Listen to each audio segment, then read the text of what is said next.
The issue of chemicals in the environment is a story about science, politics, and humanity's relationship with the planet.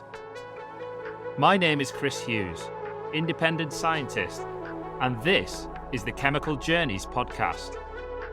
Join me as we uncover the story of chemicals in the environment through conversations with individuals working in this space. So, let's get started. Hello everyone, and welcome to the Chemical Journeys podcast. I'm speaking today with Jason Snape. Jason is a research professor in sustainable healthcare and environmental sustainability at the University of York. And prior to that, he was global head of environment at AstraZeneca. Jason, thank you for joining me. Yeah, pleased to join you, Chris. Pleasure to be here. Yeah, and I'm really looking forward to this conversation, Jason, not least because I know that in the past you've been extremely active in assessing the fate of chemicals in the environment, in particular their degradation and environmental persistence, which is a real favourite topic of mine as well.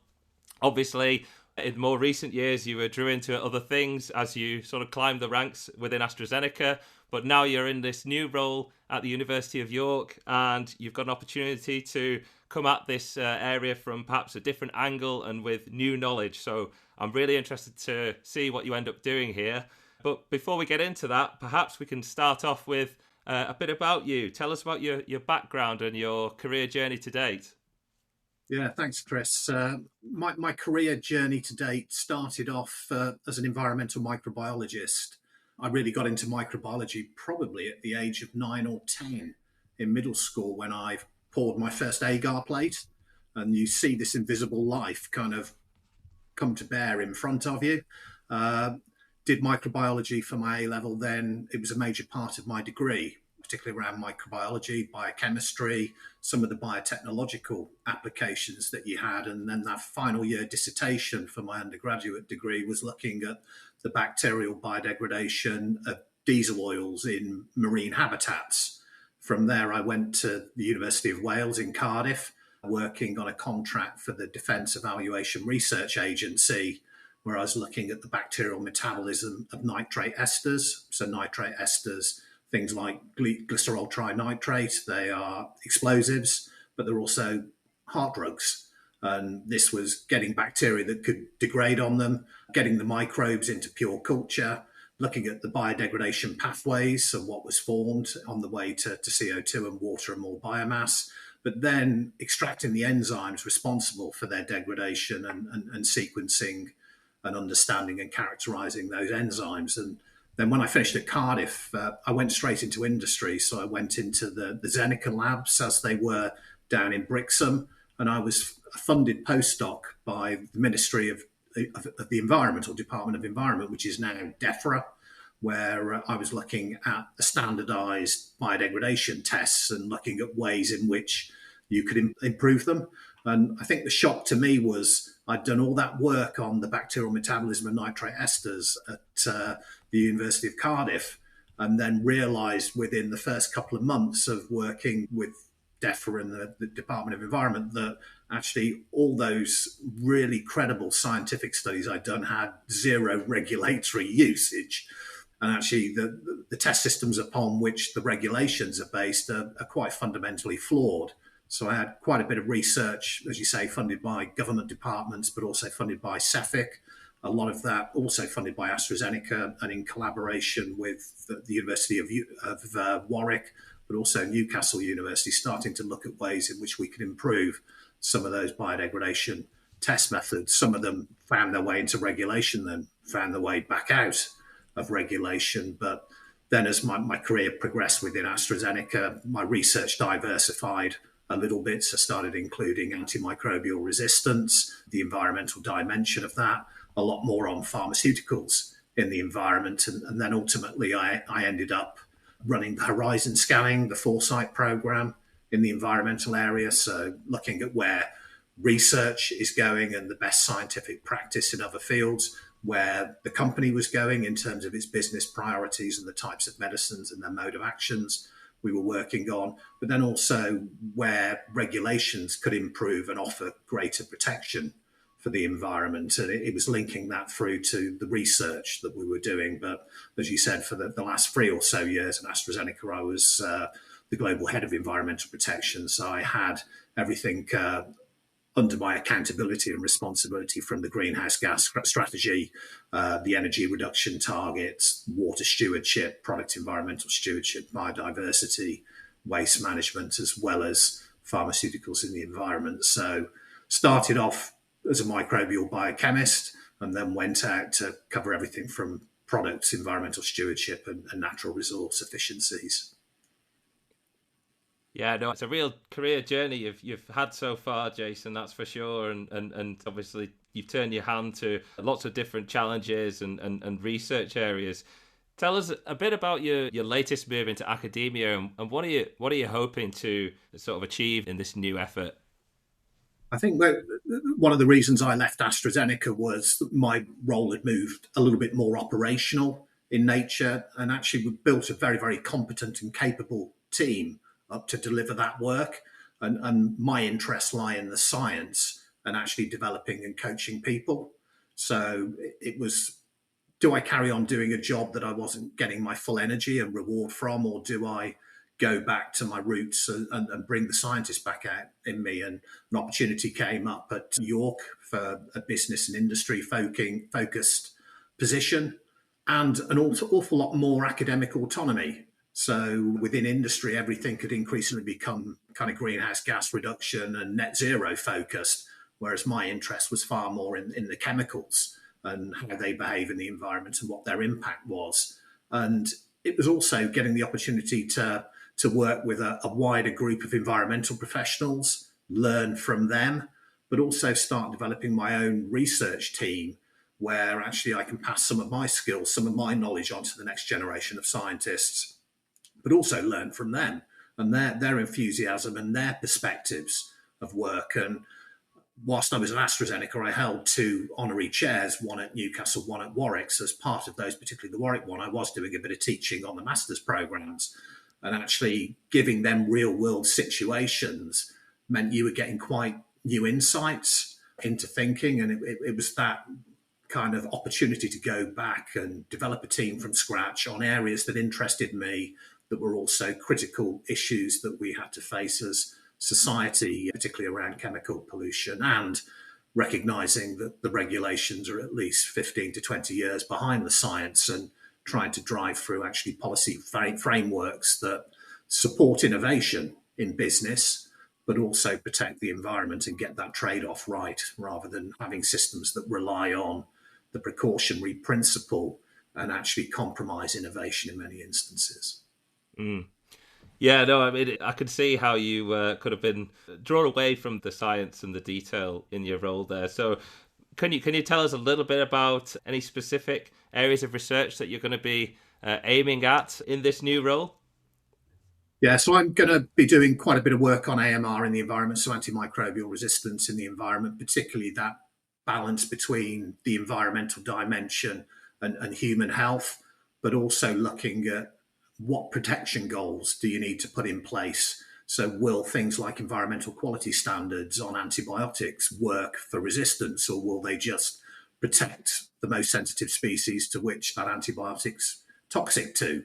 Looking at how AMR evolves in different environmental landscapes, particularly where there are chemical gradients. So it's really looking at things from an evolutionary sense, and that balance between chemical exposure of the antibiotic co-selective agents and what type of resistance mechanism is there and what host it sits in. So is it in an enteric bacteria that may be nominally associated with humans, or is it actually moving into more environmentally relevant bacteria, which maybe don't necessarily pose a risk to human health? I'm an outdoor swimmer and a passionate swimmer, former kind of national level swimmer. So I do swim in lakes and rivers quite often. So for me, it's trying to get towards that knowledge base in which can inform society when it's safe to swim, when it's maybe not safe to swim in some of those ecosystems. So AMR's one area. Another area is really focusing on persistence and biodegradability assessments. So it's how can we make our current regulatory framework more ecologically relevant and more predictive rather than precautionary, which is where it sits at the moment. Uh, and then it's also to say, well, actually, where persistence is a barrier to market access, how do we develop the tools and the knowledge base, both in the laboratory, but also in silico using machine learning, artificial networks, and neural networks to actually predict persistence and get a link between in silico and in vivo approaches to get the tools that we can bring chemicals to market that actually don't have those long-term hazards. And then I'd say the final area that I'm looking at is more in low and middle income countries where there are patient access programs, but basically no environmental due diligence done whatsoever. And thinking about the environmental consequences of those access programs and how to mitigate those. So, yeah, sustainable healthcare, people as part of their sustainability program on the social side are looking at equitable access to medicines, but actually they're not considering the environmental consequences that access may bring because no basic sanitation exists in some of these developing economies. So here you've got sustainable programs from the social side that have basically no environmental sustainability inherently built within them. And the models that we have and the frameworks we have for North America and for Europe aren't fit for purpose for many of these developing economies.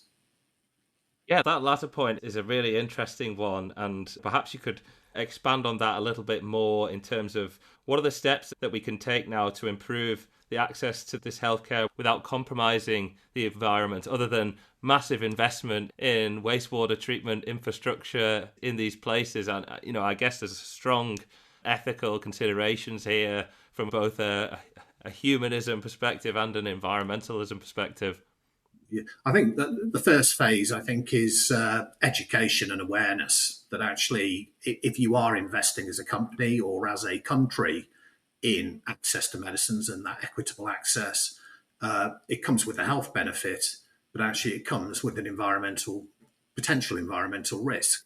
And then it's having that discussion, well, how can we develop the frameworks and the regulatory approaches, learning from the best science elsewhere to predict and assess those risks and actually to do those in a prospective manner rather than a retrospective manner. So one end is education, awareness, and developing those frameworks. I think the other area is some targeted monitoring countries with different access programs and looking at different contexts from villages through to informal settlements to more affluent areas. And if a lot of those access programs are going in to informal settlements where the only wastewater treatment that exists is a latrine, then what's happening to the biosolids within those latrines? What's happening to the aqueous proportion? Is that putting groundwater supplies at risk? So it's getting out to some monitoring work and developing those frameworks and then looking at the interventions that you can bring for treating those solid wastes. A lot of them may get sucked out, taken off and tankered to anoxic lagoons, which means basically all those biosolids, you've got methane going straight to atmosphere. So it's contributing to the climate crisis. And are there better things you can do with the methane? And there are solutions out there to deal with it. Unfortunately, if they have to pay to dump those biosolids in these anoxic lagoons, then they actually go dump them in the river. So you're having eutrophication of the river, plus all the pollution consequences that brings both to aquatic species, but also terrestrial systems that are reliant on the water from those environments. And then you've got the question around the groundwater. So unlike CO2 in the atmosphere, you can't really attribute that to any one company. But if we had some systematic groundwater monitoring studies conducted around some of these informal settlements, each one of those crystals has got a company logo on it. And where we're seeing the polluter pays principle being implemented across Europe at the moment, will major pharma companies be responsible for the cleanup of these contaminated groundwaters as a result of their patient access programs? I think it's highly likely. Yeah, I can imagine it's a potentially quite a hard sell to implement these kinds of programs in these developing parts of the world. Are there any examples of success stories that you can talk about? I think there are some examples, particularly in terms of the biosolids, which you can operate at different scales, from local kind of cooking and heat sources right the way up to transport and things at a larger scale. So in terms of the biosolids, yes. In terms of the liquid waste and that which may go to the groundwater, which most of the pharmaceuticals are probably likely to do, there's been little done, but I can think of probably about 10 or 20 interventions that you could put in that are relatively low cost, relatively transferable out to those regions. So it's not about building wastewater treatment plants, it's just better solids and liquid waste management within those regions. So I think anything that actually improves basic sanitation there actually also comes with a health benefit and puts less reliance on the need for medicines in the first place. So you've got some vicious circles you can kind of close off in that instance, both from a water quality perspective, but also from an air quality perspective, and contribute to the climate crisis. So there's some real win-win-wins there, but you've got to co-develop that and understand some of the barriers to implementation within some of those local regions. So there's no opportunity for kind of colonialism going in. These are the solutions. You've got to work there with them to do it. Yeah, I suppose there's a real sort of social element to this, isn't it? And I imagine education is a big part of it. But I'm assuming that we can have some real potential big benefits at relatively low cost if we can put the energy into it. Yeah, and it's the same as the tree planting initiatives that I was overseeing with John Atkinson at AstraZeneca. It's not just about planting the trees, it's actually working with the local communities to understand the social practices to maximise the social and economic co-benefits alongside some of that tree planting. So yeah, you don't dictate remotely, you get on the ground, and it's about partnership. SDG 17 is quite critical. Mm. Yeah, I imagine building up the networks can take quite a long time as well. And yeah, I imagine that it's a long campaign to instigate some of this change. Yeah, and made a bit of a start when I was at AstraZeneca. So I ran a workshop that the UNEP were at, and a number of other regulatory, academic, and industry stakeholders in Nairobi back in 2019. So we had a bit of a roadmap and a road plan come out of that meeting, but that was put to bed a little bit with kind of COVID kind of happening just 2 or 3 months afterwards. But it's picking up on some of that. And actually, where I am at York, we've got the Stockholm Environment Institute upstairs, and they've got an office in Nairobi. So we've got contacts through them, but also a number of the colleagues I've got within the departments that I'm working in are also working on energy solutions as well as water solutions there. So it's just implementing that pollution and that greenhouse gas layer on top of existing collaborations and connections that we've got in place. So I'm quite confident in the network side of things. Let's get to the topic of environmental persistence, because that's a topic that we both spend a lot of time talking about and thinking about. You talked a little bit in your introduction about your work in this area, and for a long time you've been a sort of a household name on the topic of environmental persistence, presenting at conferences and instigating workshops. So perhaps before we talk about the current status quo, maybe you could just take us back to some of the key events that you see that have happened in recent years on the topic of persistence.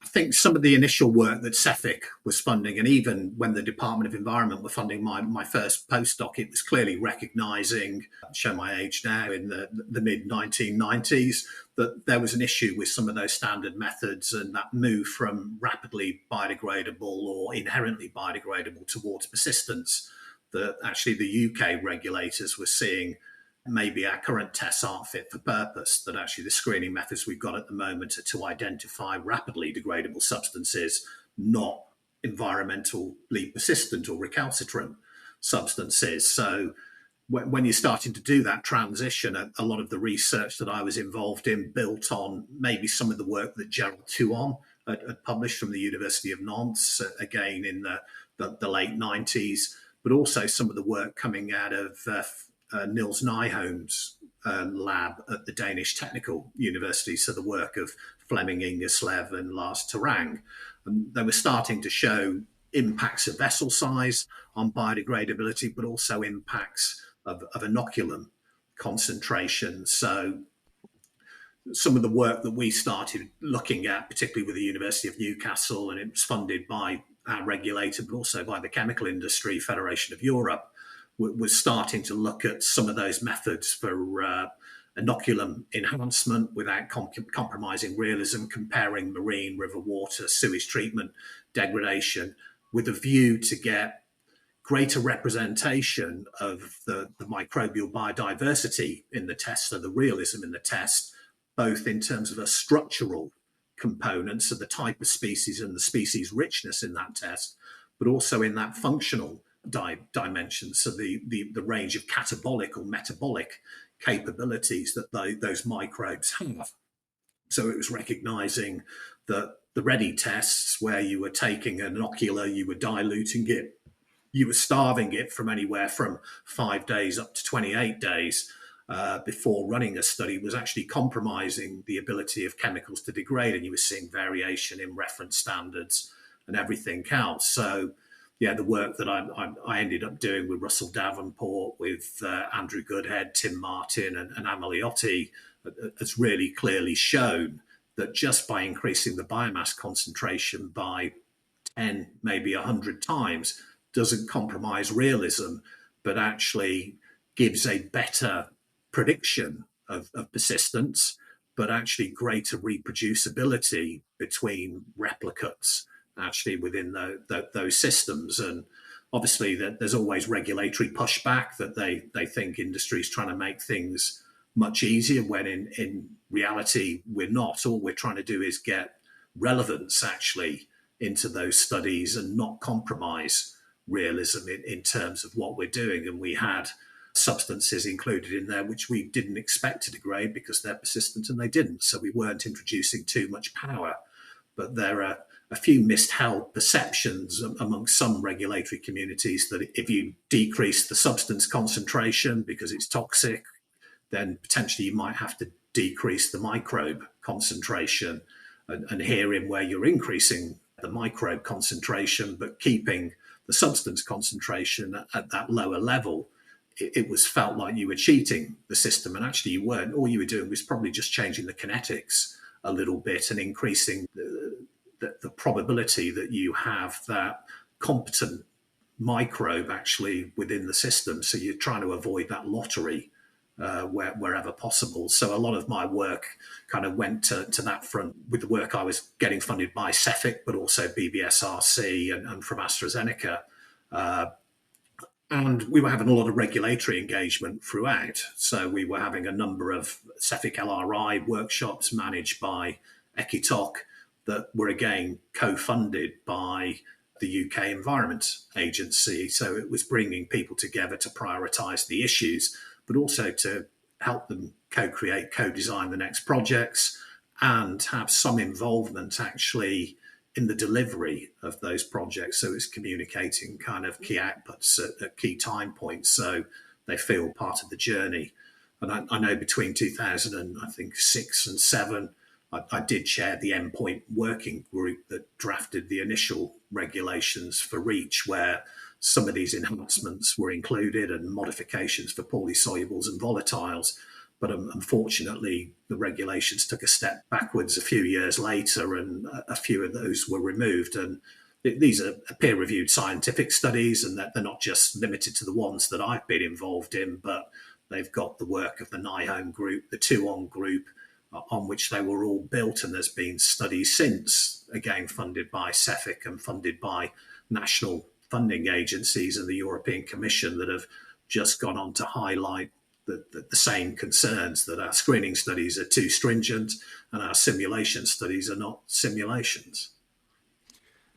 Yeah, I mean, there's been so much happening, hasn't there? And yeah, I think the workshops and those you can kind of track the timeline, can't you, of the development of discussions from sort of CTAC Pelston workshops and ESOTOC workshops that get all the different scientists together from across industry, academia and regulatory communities to kind of talk about the different issues within this big topic. And I can totally see what you're saying about how the assessments, are just iteratively becoming more conservative over time. So I think there was a workshop report from 2013 which had some clues as to how the most recent regulatory guidance has evolved, where within that guidance now there's very limited weight given to studies of photodegradation, for instance, or looking at the influence of light on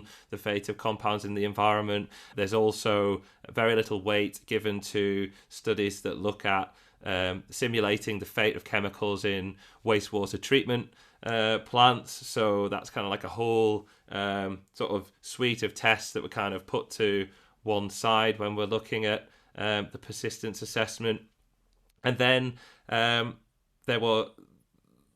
there's been a big discussion recently about what's called non-extractable residues, and without this getting really technical, it's probably going to get technical, so buckle up, folks. These tests where we use isotope labeled compounds and we measure the radioactivity, that's how we track the carbon that's evolved when the compounds are degraded. There's always a certain amount of that radio labeled carbon that remains within the matrix and is non-extractable, and that's, maybe this is a good example to talk about, because that's the fact of the presence of that non-extractable radio labeled carbon within the matrix has been something that's vexed the scientific community for a long time, because on the one hand you've got let's say perhaps the more pragmatic sort of industry scientists who are saying, well, it's there, but it's non-extractable. We've tried everything to get it out and we can't get it out, therefore we think it's no longer a concern. And then on the other side you've got scientists who are saying, well, you never know, there might be a situation where it does come out, and therefore we've got this hidden hazard forming. And I think that really kind of helps to illustrate the nature of the debate that's going on. And as you said about the evolution of precautionary approaches, there is this continuous dialogue and iteration of the guidance with a precautionary lens. So I see that, there definitely is this sort of ratcheting of increasing conservatism in the assessment. Yeah, totally. And I think the regulators want to see mineralisation, and they want to see rapid mineralisation of substances, but they've lost sight that the bacteria aren't there to make CO2. They're there to make storage materials and to make more bacteria. So as if I was a regulator, which I'm not, and I'd have no intentions of being an environmental regulator, would I want a chemical that's put in front of me that's, say, a high volume chemical that is 100% mineralised to CO2 versus one that actually maybe had 30% mineralisation, but actually the rest went into biogenic, non-extractable material? I'd take the second case in a climate impacted world.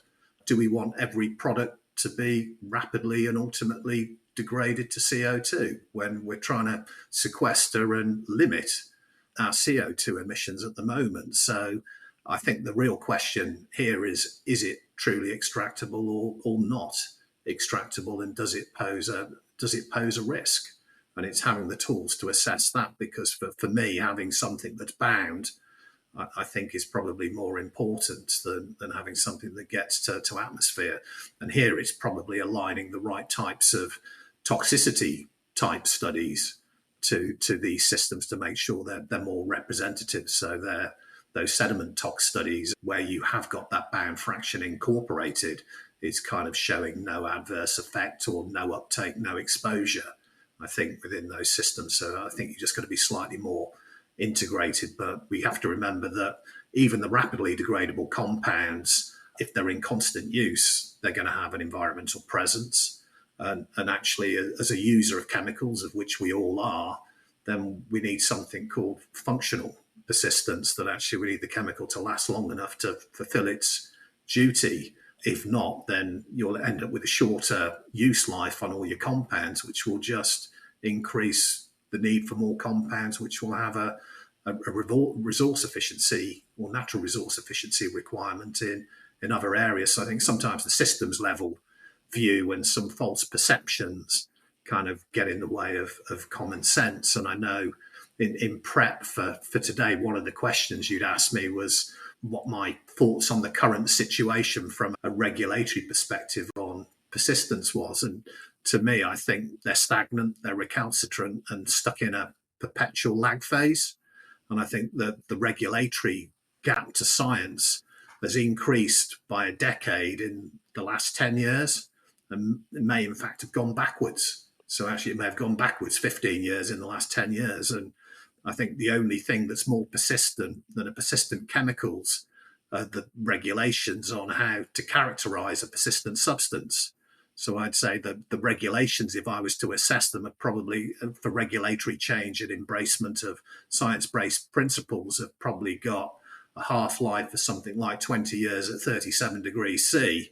So probably nearer 60 years if you adjust it to 12 degrees C, according to their principles. So it's a nice use of terminology to give a withering assessment of the current situation.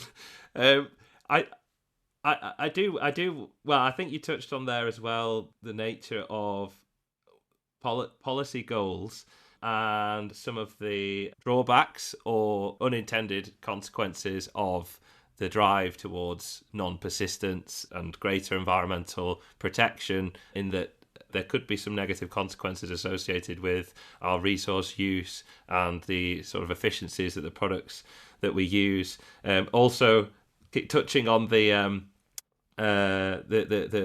debate that's raging right now about whether we should be basing our chemicals management on risk-based approaches or hazard-based approaches, which, you know, the persistence framework, whilst it does have an exposure sort of consideration to it, it is very much sort of a hazard-based approach.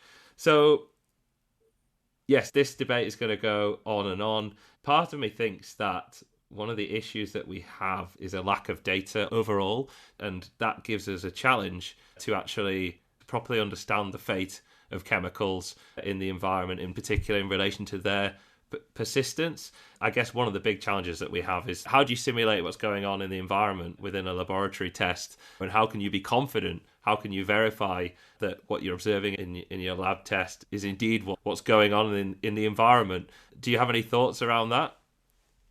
yeah, I think the methods that we've got now for doing microbiology and molecular community analysis, both at the community structure level but also the community function level, are far better than we had before, as some of the metagenomic approaches. So actually, look, it's not looking at single species, it's looking at community function more holistically. So for me, if you can start understanding a bit more about the mechanistics behind some of that biodegradation that you're seeing in the lab, actually you can start screening for those functional capabilities out in the field. They may or may not be expressed. There may be some sensitivity issues that you got with those approaches, but actually you've got the tools to start doing it, but also assessing things like, well, adaptation is real. We're not allowed to use it within that regulatory context. So those microbes, an adaptation can be defined in 1,000,001 different ways. And obviously, there's acclimation to the test conditions, but adaptation to me will be either the acquisition of a new catabolic capability or the community structure taking shape to actually degrade that compound, or at least exhausting the other materials that may exist there before it moves on to that as the next substance source. But to me, it's get the mechanistics actually in there, understand the environments in which you work. Wastewater treatment is still a black box, really. It's an unknown in terms of its operation. Yeah, there's more known about nitrification than maybe the removal of a lot of the organics in there. And most of our rivers are in essence just a sewage treatment reactor. They're just a continuation of that treatment plant.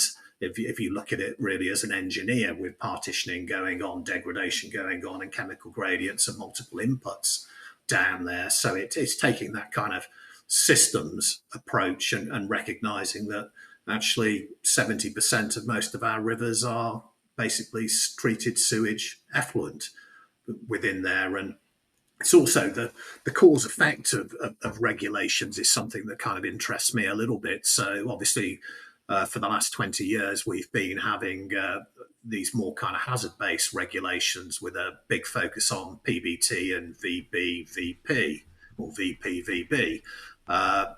To what extent has that actually driven the innovation in mobile substances? And now we have a regulatory framework coming through that's focused on PMT and VPVM, because they've kind of blocked the market really for those substances that have got a high log KOW.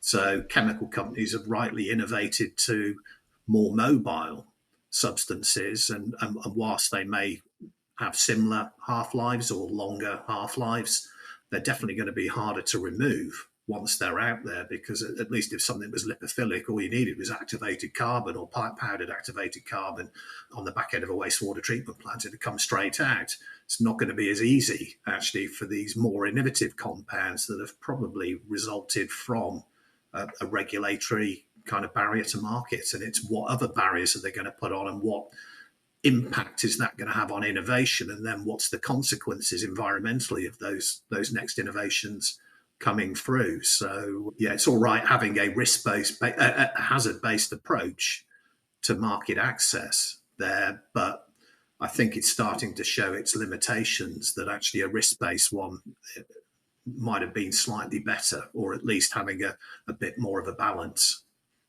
Yeah, maybe taking more factors into account in the equation than simply, a single endpoint. It's just having the mindset that asks those questions. What are the consequences if we bring this in? How is innovation going to change? What are the chemical moieties that are likely to come through? And that dialogue to say, because anything that's going to be produced in response to regulatory change is going to have its own inherent hazard, and it's going to have its own risk. And you need to know the answer to the question, well, actually, is it going to be worse than what we had before? Is it going to be easier to risk mitigate and risk manage what we had before? And I don't even think those questions are sometimes being thought through. Yes. And this reminds me of something that Peter Fisk also said in a previous episode of the podcast, where I think we sort of both were reflecting on the fact that the REACH regulation, the regulatory system within Europe, has created this enormous bureaucratic machine that few people have a full sort of comprehensive understanding. Many people are working at different parts of this machine, and whilst people can sort of complain about the outcomes, nobody's really in control of how the machine is going to do its work, and whether there's going to be any ways to correct the course of things when these kinds of decisions have been made decades ago.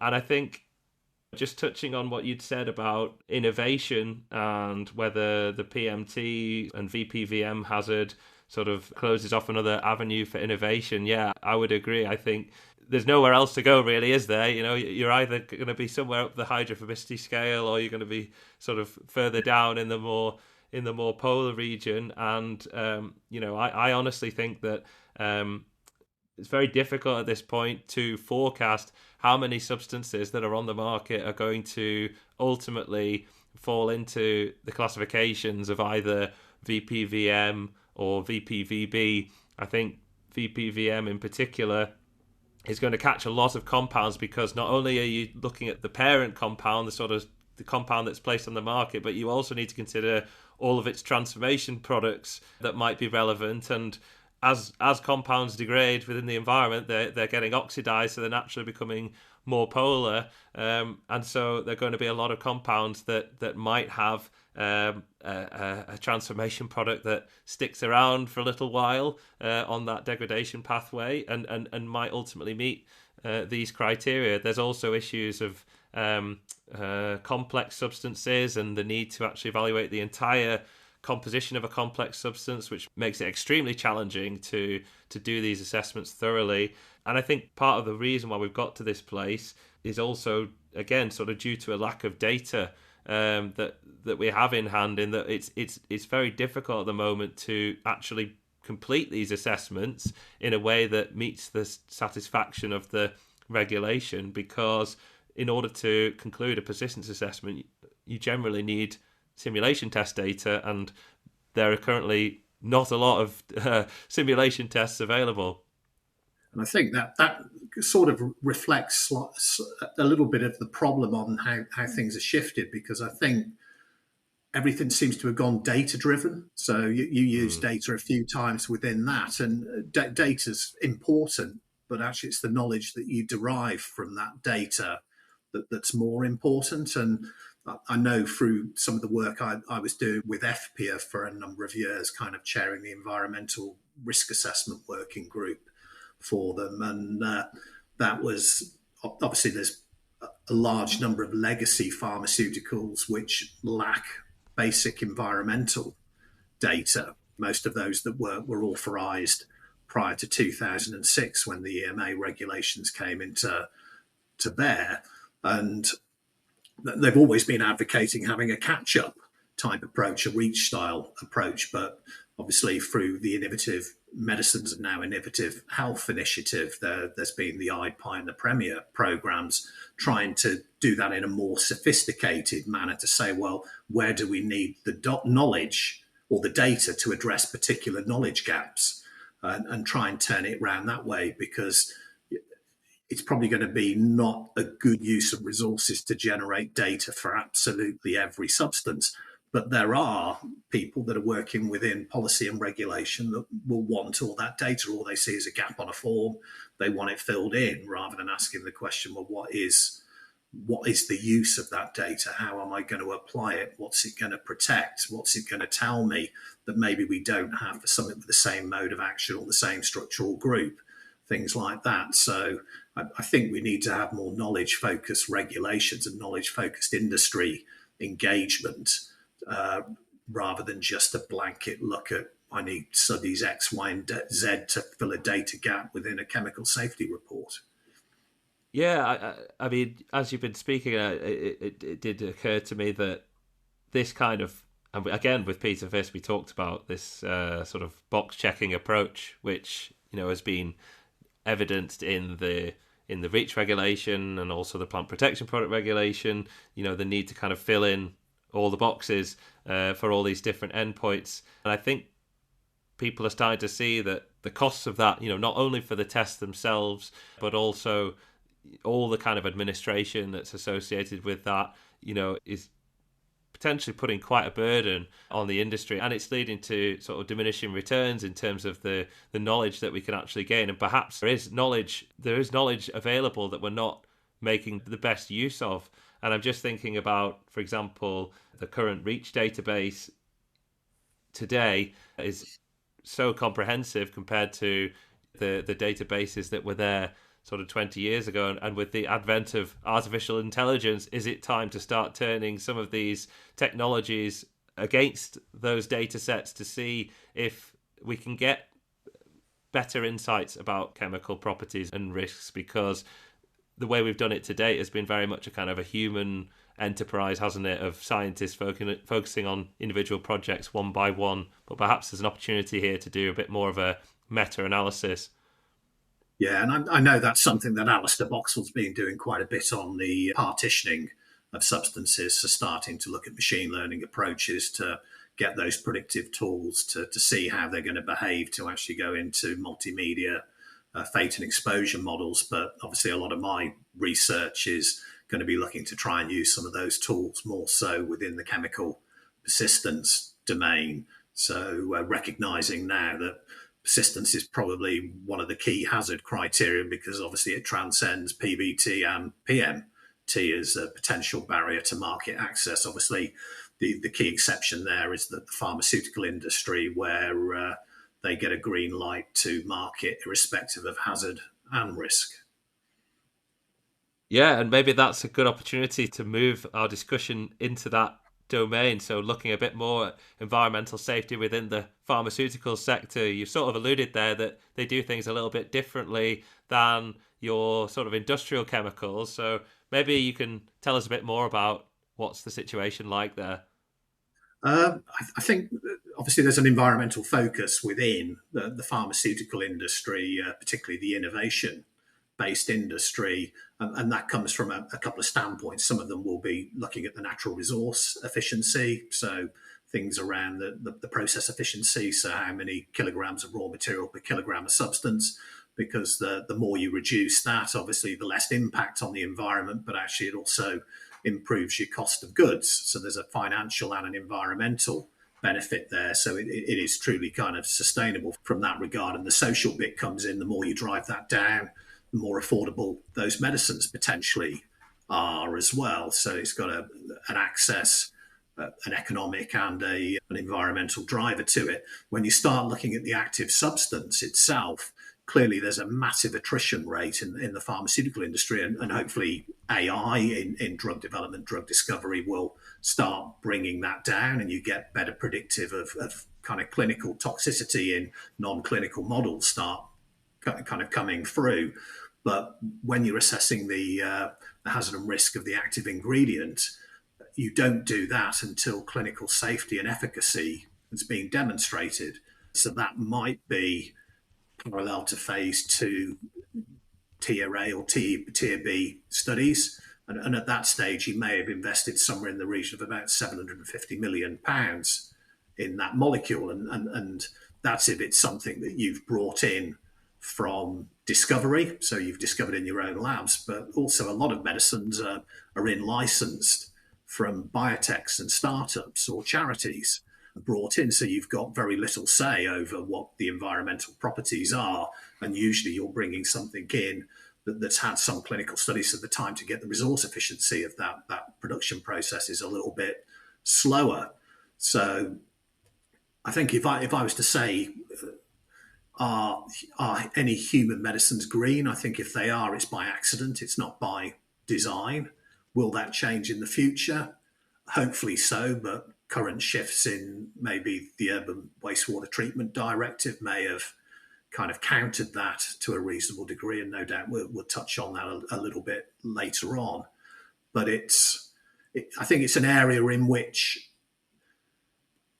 more data could be transparent. I think the Innovative Health Initiative has done that, both IPI and the Premier project. A number of the companies have made their data accessible. So AstraZeneca did that back in 2010.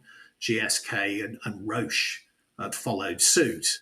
And so it tends to be the more innovation-focused companies, because obviously they're acquiring that data and they can show quite comprehensive knowledge and data. I think for the generic industry, obviously it's a bit more difficult because many of those medicines were licensed for use before 2006. So you've got companies that are pure generic industry where they will have limited data. And that even makes it hard for them to put a safe discharge concentration, a voluntary one, on their own wastewater treatment plants. And then you've got mixed pharmaceutical industry where you'll have some innovation, but you'll have some generic or over-the-counter medicines in where most of the revenue is being derived from the innovation products for which they have got data, but the biggest volumes are probably coming from the over-the-counter and the generic medicines for which they may not have data. So do they want to go transparent, showing that actually for 70% of the volume of drugs they've got basically no data or little data? So transparency also brings kind of knowledge of where gaps are, which to me isn't a bad thing. So at least through things like the innovative health programs, where you start collating data across industries and presenting them in such a manner, it's showing which modes of actions as well as which chemicals have those gaps more holistically. And then you could start targeting maybe substances within those gaps. So which ones have the highest usage, which ones were discovered earlier, which may have more kind of side effects linked to it, which ones are more lipophilic, and which may only have, or what class only has one bit of data at the moment. So you've got really no confidence on what that breadth of effects or criteria are. So it's trying to develop the way to go through and get that data, because if not, you've probably got 1,000 compounds for which you've got to do chronic testing, long-term fate studies. And even if you assume you can only get through 10 compounds a year, that's the existing capacity within the CRO market. So you're starting to get up to 100 years. maybe to generate that data unless capacity increases. And that's kind of legacy testing competing for capacity for new innovative medicines for which there may be no current alternative for patients there. So it's trying to get that sense of pragmatism that you've got to bring environmental protection as well as bringing that knowledge or data in, and also use things like eco-pharmacovigilance, which we launched in AZ, which is actively going out into the environment and the published domain to say, well, are we seeing anything or any risks or hazards that could be attributed to medicines within your portfolio that sit there? And I know that the work we were doing at AstraZeneca, so every quarter we would collate measured environmental concentrations, working with WCA to see what the patient use. And then we have an online system that's on the AstraZeneca webpage where you can now have a semi-probabilistic patient use footprint for those medicines. So for some of those older drugs where you've got maybe 3,000 mechs, you can compare that to the PNEC and you can have 3,000 ERAs and look at how many of those are above what you think is the safe level and much above they may be, and where they are in terms of location. So is it down to low flow and low dilution? Is it down to high population equivalents or a hospital in that area? So you can start looking in to data in a bit more detail. And that eco-pharmacovigilance approach has now come into the EMA guidance that was relaunched at the end of last year. So for those generic medicines or any applications going in, it's having a look at existing ecotox data, both the standard data and the published data, bringing in any that's reliable and robust or relevant and robust. And then it's looking at those measured environmental concentrations, because there's always been this argument that once a drug loses patent and the generics come in, then it's just taking the existing market share, when in reality that's not always true, because the lower cost means it may take the market share of other drugs within that class if it's got any safety or efficacy benefits over what was there already. So at least it's starting to appraise this through. But I think sometimes the issue with the pharma industry is they see it as one industry, and it's not. It's a collective of very discrete industries with very, very different economic operating models that go on it. So yes, there's a lot of money in the innovation industry, but there's an awful lot of financial risk and trying to predict the willingness for healthcare providers to pay for that medicine 10 years out, because it takes probably 8 to 10 years to get through development and get the launch. But your patent clock starts ticking from the point of discovery, not the point it gets on the market. Yeah, so it sounds like there's a huge amount of activity going on in that space. And just so that we can understand it, you're talking here about generating all this new data or revisiting or even starting these assessments for these generic APIs. Is that now sort of a regulatory mandate? Is this something that all APIs are going to have to comply with?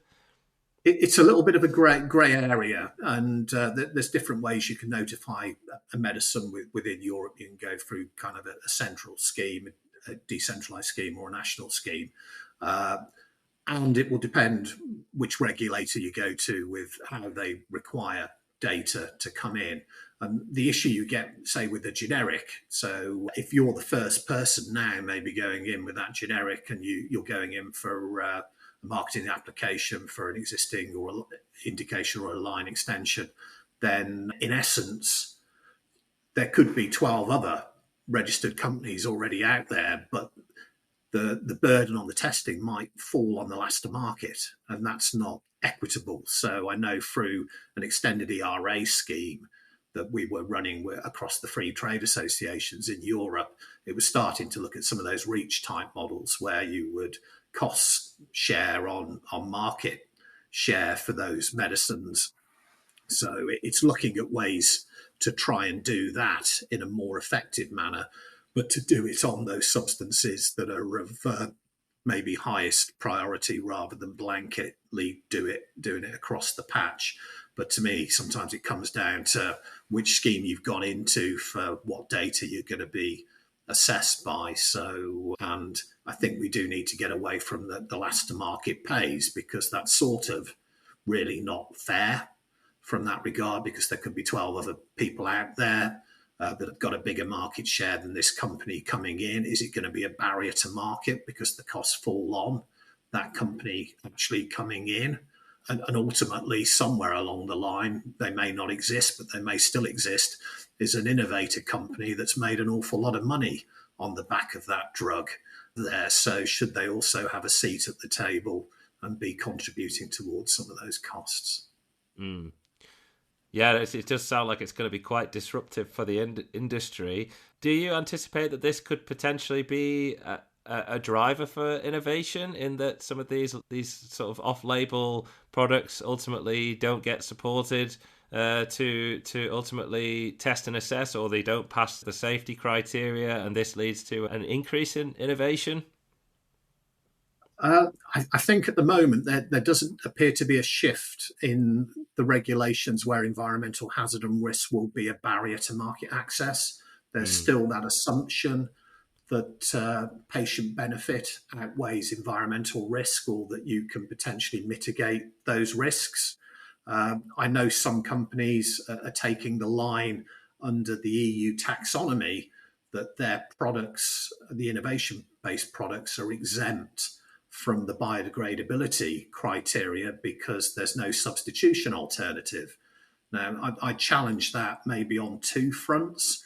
One is that an alternative can be disease prevention strategies that stop somebody getting ill and taking that medicine. Now, that doesn't work in every case, but certain diseases caused by lifestyle choices, that is true.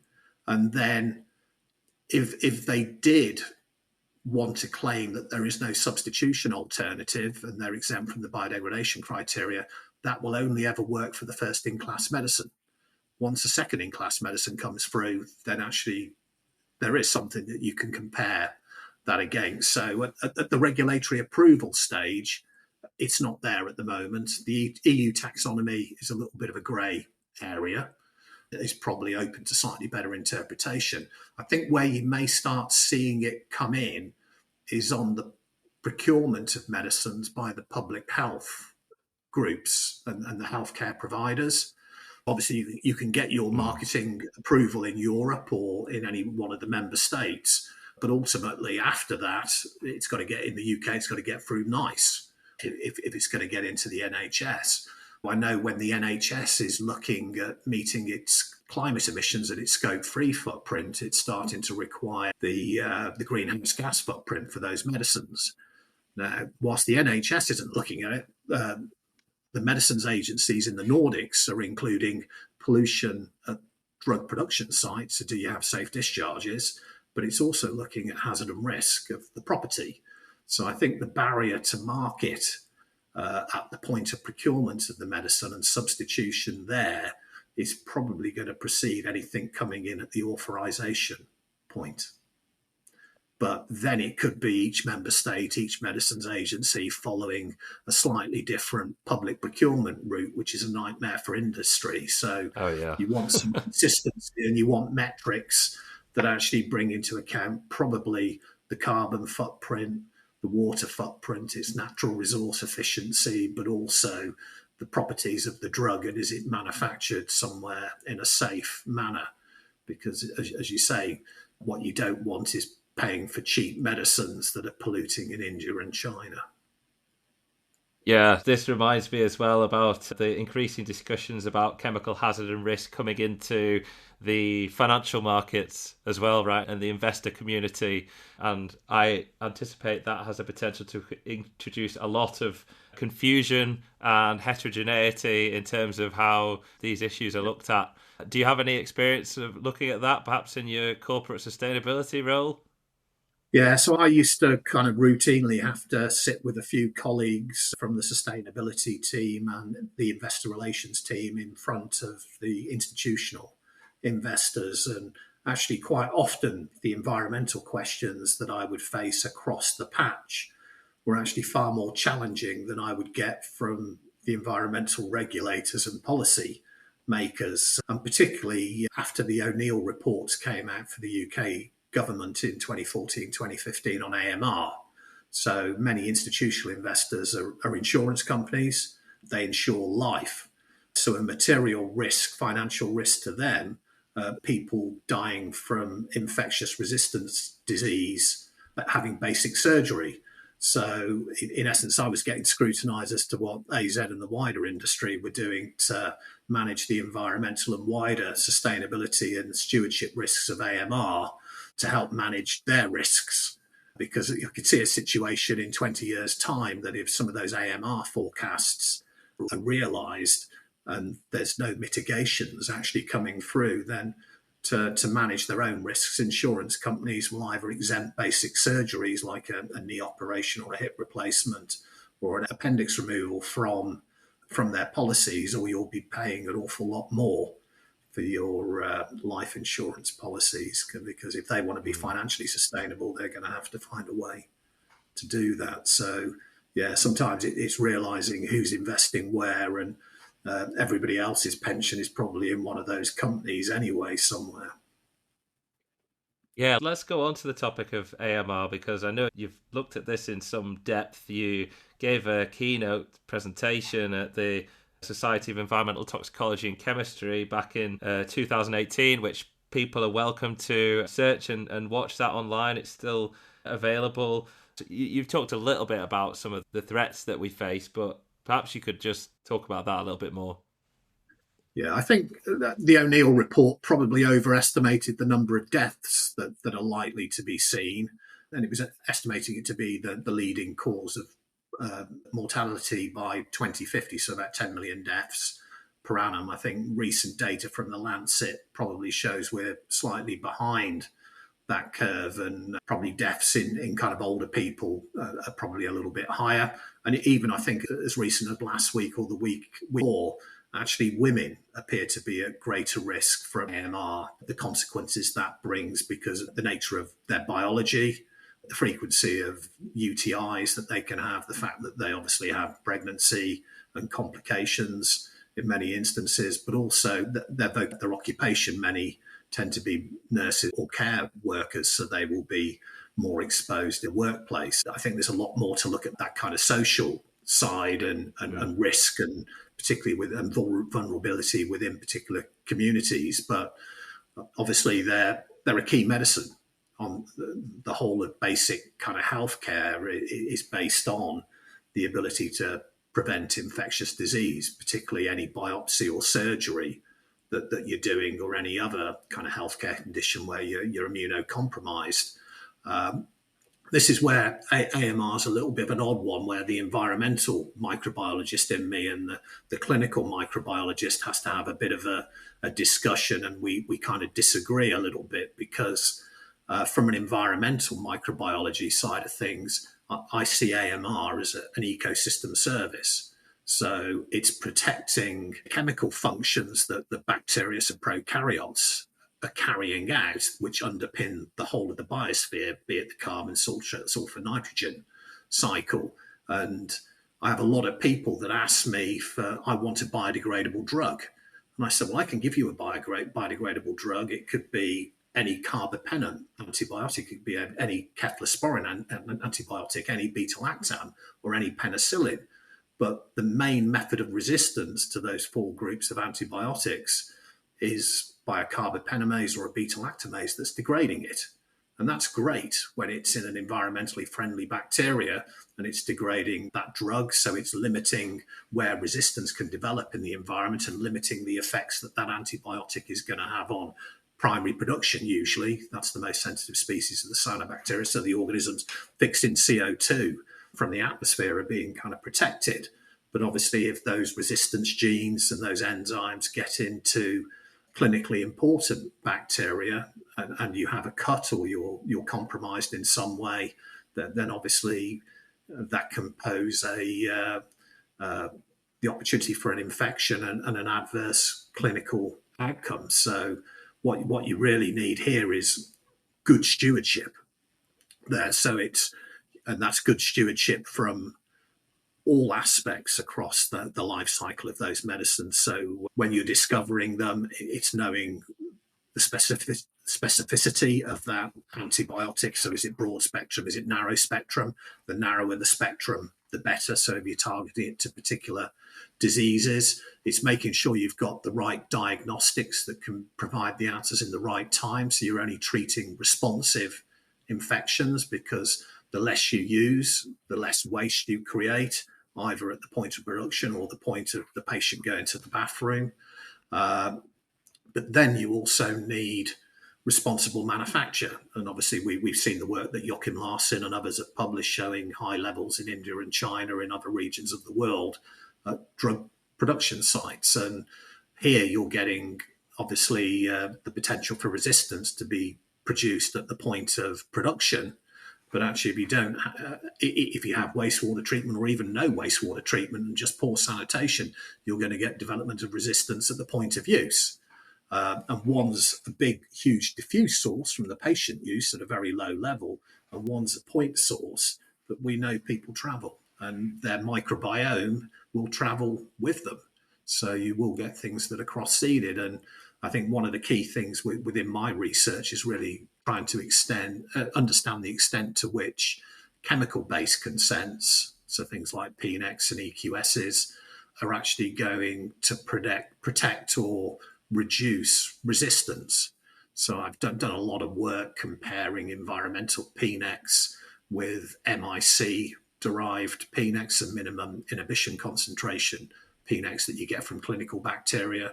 The slight concern with that is if you're looking at a cyanobacteria or an algal study, we'll be looking at the EC10 or looking at the NOEC, and MIC is looking at the minimum concentration at which 100% inhibition is seen. So it's at the completely opposite end of the dose response curve to the environmental data. And we found out that sometimes the environmental protection goals were more sensitive than the human protection goals. So we had a paper that advocated to take the lower of the two, and that was adopted by the AMR Alliance. And the AMR Alliance have shared a lot of data and generated a lot of data. But the ultimate thing to me is, well, do those PNEX really work on a genetic determinant of resistance when there are metals and other chemicals that co-select and are co-regulated? Having one for one antibiotic member of one class is excluding mixture. So a lot of the work that I'm currently doing is looking at mixture effects around minimum selective concentrations, so trying to look at what concentrations do the genes get switched on within these systems. And then the bigger debate that you've got is where to apply those chemical-based consents or those gene-based consents. Are they before wastewater treatment? Are they at the exit of the wastewater treatment plant into the river, or are they in the river? And no matter where you put it, the more you go upstream, then the greater the cost of the technology that you've got to put in place, or nearer to the hospital or nearer to the production plant. So it's a bit of a wicked problem that we need resistance there to maintain the ecosystem services and the functions that bacteria provide to society, from wastewater treatment to biogeochemistry. But actually, we don't want those functions actually getting into harmful bacteria and compromising human health. And it's the first instance, really, of where we're starting, not just to look at chemical pollution, but genetic pollution. And obviously, resistance has evolved where antibiotics are being used in farms or hospitals with biocides, disinfectants, metals, and everything else. So it's no surprise that those genes are going to be co-expressed. So if you reduce the antibiotics even for the whole class, but you don't tackle a co-selective agent, then actually, is it going to do anything about resistance? The burden could stay the same. So a wicked problem. Yeah, I mean, it certainly seems very concerning. And are you confident that as a global community, we're going to be in a position to manage this issue? Do you see risks in what's happening at the moment in terms of geopolitics, in terms of the risks of AMR? I think there's always going to be risks on the geopolitics side of things, that where there's conflict and war, there's the need for medicines, and many of those medicines are going to be antibiotics if basic sanitation and food and water infrastructure are compromised. Am I confident that we will address it? I think any of the protection goals that we put in place, no matter where they're put in place, are probably going to drive the burden down. Uh, the counter concern to that will be climate change. So, the extent to which increases in temperature, water temperature, changes in rainfall, particularly less rainfall, or even high rainfall and floods when you overflow sewage treatment plants, are actually going to foster the spread of resistance and changes in the dynamics and the speed of acquisition and transfer of resistance. And I know Will Gaze and others have got a group looking at the climate impacts of AMR at the moment, a network that I sit on the advisory board for. And actually, even within a couple of my projects where I'm looking at AMR on trickling filter beds, it's looking at that seasonal change in those trickling filter beds, because on the surface of the filter bed is where the highest concentrations of chemicals and antibiotics are, but it's also where the most sewage relevant and human relevant bacteria sit as well. So it's starting to look at impact of temperature and rainfall dynamics actually within some of those systems. But to me, it's solvable. That's a tough one to say. I think one thing we do need to solve is probably the economic model for the discovery and development of new antibiotics, particularly given that 20-year patent life. If you've got a new antibiotic that's going to be the last line of defense, it's going to cost a couple of $1 billion to get it to market.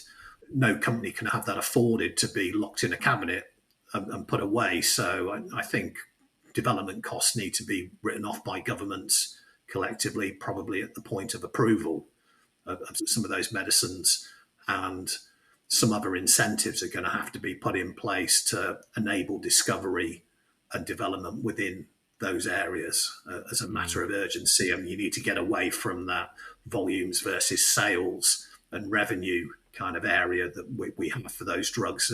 We don't want people pushing them really, really hard, and then you get resistance develop, because actually that will then also undermine the economic payback and efficacy of that drug, full stop. So, yeah, well, I think we just got to completely rework the whole of the economic system in that area, because there is very little incentive as you say, socially there is, environmentally there is, but economically at the moment, that's why most companies have set out and their kind of joint funds are going into that area. And we've had one or two companies bring products to market that have gone out of business. Oh, it's fascinating, Jason, and certainly I'm sure a rich vein of research and intrigue for you to be pursuing in your new role. Yeah, I think there's about 3 lifetimes of work to do still on the AMR front. And what I can't get away from is where there's been historical production in developing economies with poor sanitation, particularly out in the Far East. And then a significant part of patient access programs is the provision of billions of doses of antibiotics into informal settlements and developing economies where there's no basic sanitation and infrastructure. So the business model for those companies is, I'm going to pollute at the point of production, there's going to be pollution at the point of patient use. Both of those are going to erode the efficacy of that medicine and its economic sustainability. So it's a very, very weird operating model to work in. Let's move from the topic of AMR and go towards the topic of EPR, or extended producer responsibility, because I know that you've talked about this in the past, and there is a big new directive being talked about, the Urban Wastewater Treatment Directive, and I'm sure that you'll have a lot of insights on that from the pharmaceutical perspective. I also saw today that the cosmetics industry has just launched a legal challenge against that directive in the EU General Court, challenging the position of the burden that the cosmetics industry has to carry for upgrading water treatment infrastructure in Europe. So, yeah, What would you like to share on this particular case? Just trying to think where to start a little bit on it. And I think sometimes it comes down to who's the polluter and who's deriving the value or the benefits. So clearly in this case, the pharmaceutical, the cosmetics industry, or any industry are gaining revenue there. But are they polluter? Are they the polluter? Yes, at the sites of production, they are, and you would expect them, if they know what is safe, even if there's no regulation, to make sure that they're under those safe limits. Because I don't think absence of regulation is absence of responsibility or liability in any way, shape, or form. And there's no safe discharge requirements globally for human medicinal products, but every medicine that's come on the market since 2006 will have a PNEC, and any reputable company should be manufacturing below that PNEC, and that should be obviously at their cost and built in to their financial operating model and their value chain design for sourcing that model.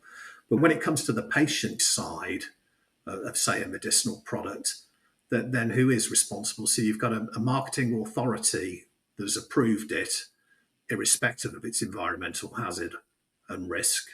So they've assumed that the patient risk outweighs any environmental risk. Then you've got a healthcare provider that prescribes it, a pharmacist that dispenses it, and then you've got a patient that will take it, and then you've got the water company that ultimately has to deal with the residues that are coming out of the patient.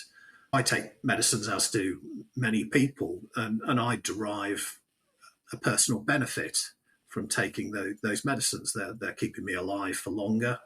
They're keeping me working, and they're keeping me a productive member that's paying my taxes, my water, utility bills, and everything else. So I'm deriving a personal benefit from the medicines I'm taking. And to me, I think you've got to start looking at a fair attribution of costs along that value chain rather than placing the burden entirely on one industry or two industries and not the public actors that are there. So many people taking medicines are taking medicines because of lifestyle choices that they may or may not have taken correctly. So, be it cardiovascular disease, diabetes, some of those are preventable. But I don't see the food industry being held liable or the alcohol industry being held liable for any of those issues. Obviously, the regulator is approving them irrespective of hazard and risk. So it's saying that the patient benefit is outweighing any environmental damage.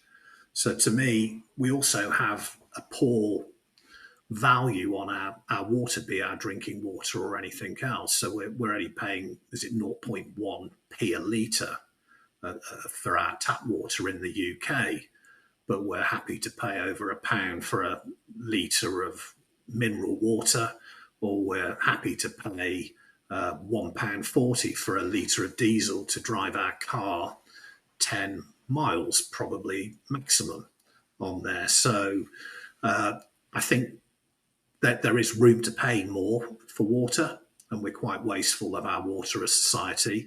And ultimately, who will pay is that other question. And society will always pay. So if you put the burden on two major industries at the moment, then all they're going to do is shift their costs.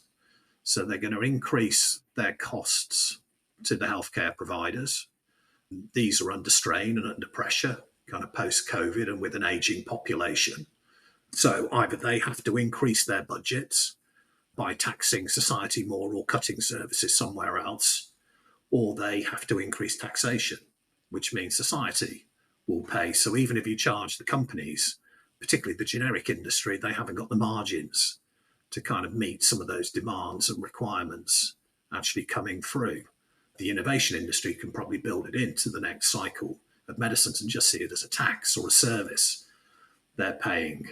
And then I've been at quite a lot of meetings where Euro and representatives are trying to push that EPR actually onto the industry so they don't have to pay the investment costs themselves.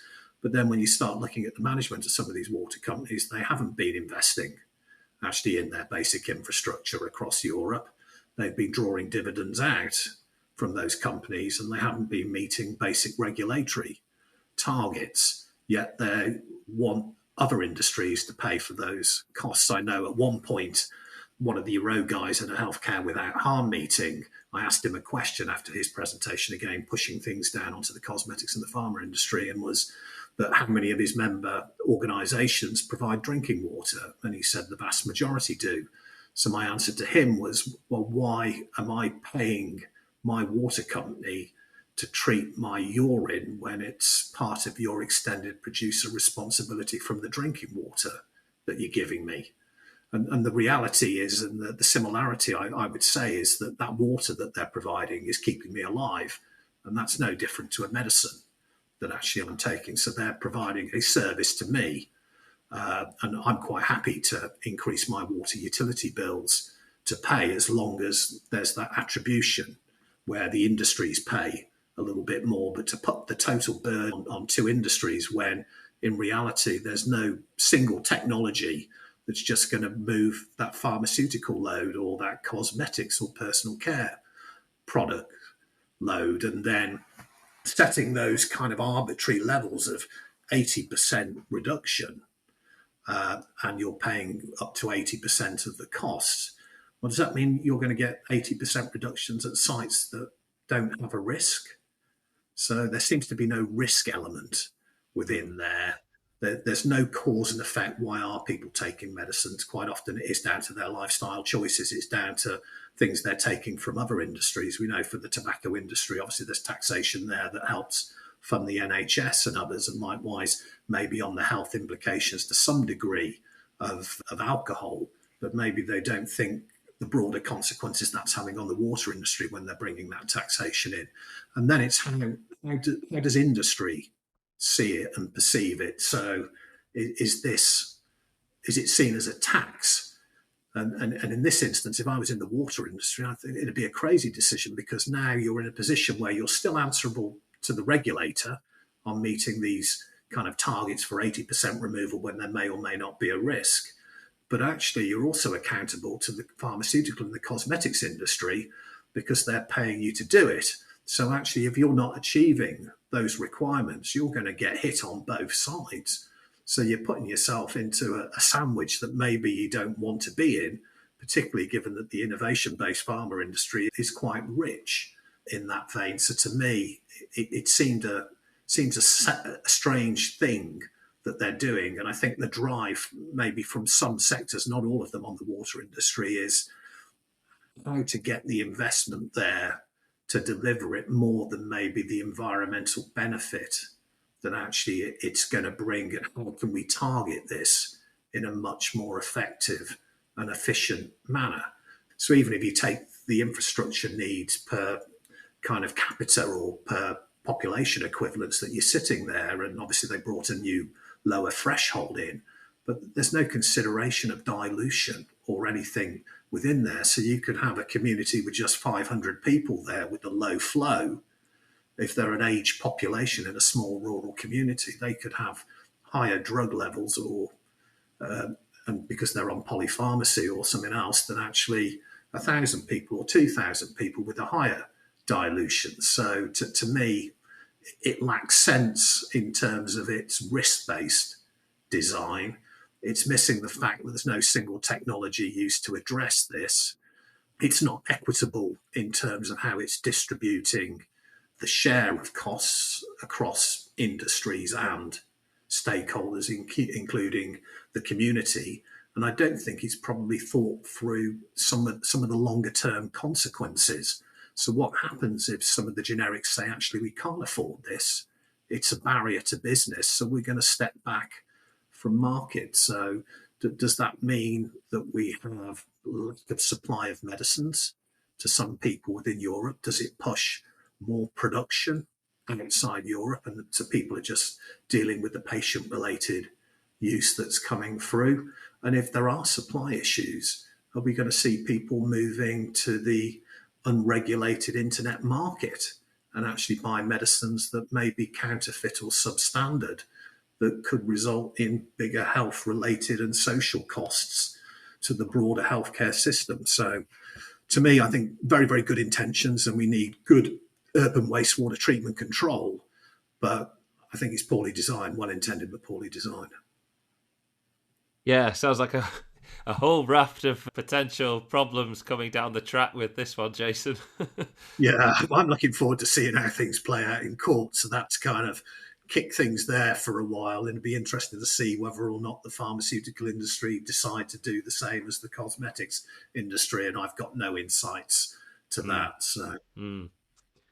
Yeah, perhaps while we're talking about the water industry as well, because I know in the past, and you've mentioned there already, how we value water is important. The water industry within the UK has been coming under a lot of heat also for uh, sewage releases, raw sewage releases into rivers across the country, and there's even within the academic space, there's been sort of accusations that the water industry is taking a leaf out of the tobacco industry playbook in how it's sort of tackling these issues. So I don't know if you've got any comments around that.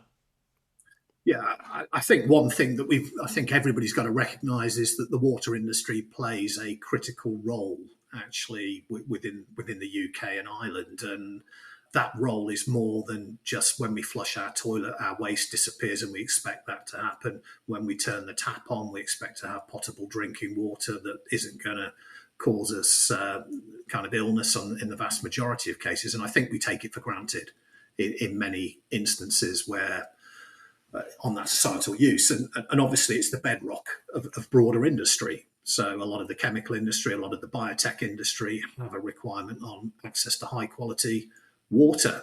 And a lot of the transitions that are coming through these more sustainable bio based alternatives, that reliance on water is going to increase over time. So, if you put that now maybe against the backdrop of climate change, the backdrop of a growing population. So we've obviously seen that the numbers in the UK increased probably by 10 to 15 million over the last 20 years. You're seeing more housing going up. You're seeing more instances of flood coming through. You're seeing more droughts and maybe not enough reservoirs maybe existing, or if they do exist, they're probably in the wrong part of the country. And so I think society's expectations are growing. I think the water industry is facing pressures from a number of fronts, both in terms of the treatment of wastes, the supply of high quality water on the backdrop of climate change and more people. And has there been poor governance and poor management? That's what a lot of the evidence points towards when you see the dividends that some companies have made and maybe the lack of investments that have been going in.